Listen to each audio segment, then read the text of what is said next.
भारतीय रिझर्व्ह बँकेचे गव्हर्नर संजय मल्होत्रा यांनी भारतीय बँकांना मजबूत प्रशासन, उत्तरदायित्व आणि ग्राहक संरक्षण सुनिश्चित करताना कृत्रिम बुद्धिमत्तेचा अवलंब वेगानं करण्याचं आवाहन केलं आहे।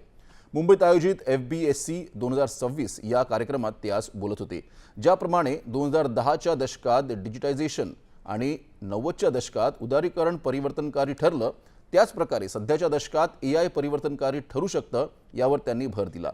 बँकांना त्यांचा ग्राहक वर्ग, जोखीम घेण्याची क्षमता आणि प्रशासकीय क्षमतांच्या आधारावर स्वतःचं AI प्लेबुक विकसित करण्याचं आवाहन केलं।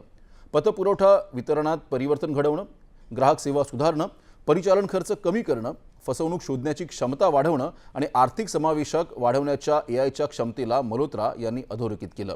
आधार, UPI, डिजिलॉकर, अकाउंट ॲग्रिगेटर आणि युनिफाईड लेंडिंग इंटरफेस यासारख्या भारताच्या डिजिटल सार्वजनिक पायाभूत सुविधांसोबत AIचा वापर केल्यास वंचित घटकांपर्यंत औपचारिक वित्तीय सेवा पोहोचवण्यात मदत होऊ शकेल, असा विश्वास त्यांनी व्यक्त केला। वेद हे केवळ प्राचीन